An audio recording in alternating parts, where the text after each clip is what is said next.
લકીભાઈ કેમ એકલા એકલા હસી રહ્યા છો? ભાઈ વાત જ એવી છે, એક વાયરલ પોસ્ટ જઈ રહી છે અત્યારે હાલ કે અમારો દીકરો સોનું અને અમારી દીકરી ચાંદી હવે અમારા કયામાં નથી રહ્યા, એટલે તમે જો વ્યવહાર કરો ને તો સમજી વિચારીને કરજો, એવું એમનું કહેવું છે. એક સાચી વાત કરવા જાઉં છું, ઘણા બધા ફોન્સ આવ્યા આજે કે ભાઈ શું કરાય, ઇન્વેસ્ટમેન્ટ કરાય કે આપી દેવાય. હું એવું કહી શકું કે તમે લોંગ ટર્મ ઇન્વેસ્ટમેન્ટ વિચારી રહ્યા છો સોના અને ચાંદીમાં, તો એન્ટ્રીનો સમય હજી પણ છે, એક્ઝિટનો સમય તો નથી જ. એટલે સોનું અને ચાંદી આ ભાવે પણ તમે ખરીદશો તો તમને કાલે વહાલું જ લાગશે.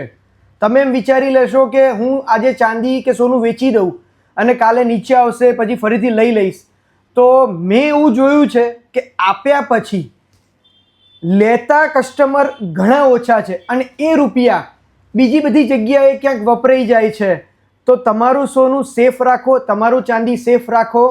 ઇન્વેસ્ટમેન્ટ પર્પઝ માટે છે, જ્યારે જરૂર પડે ત્યારે જ વાપરો. Thank you so much.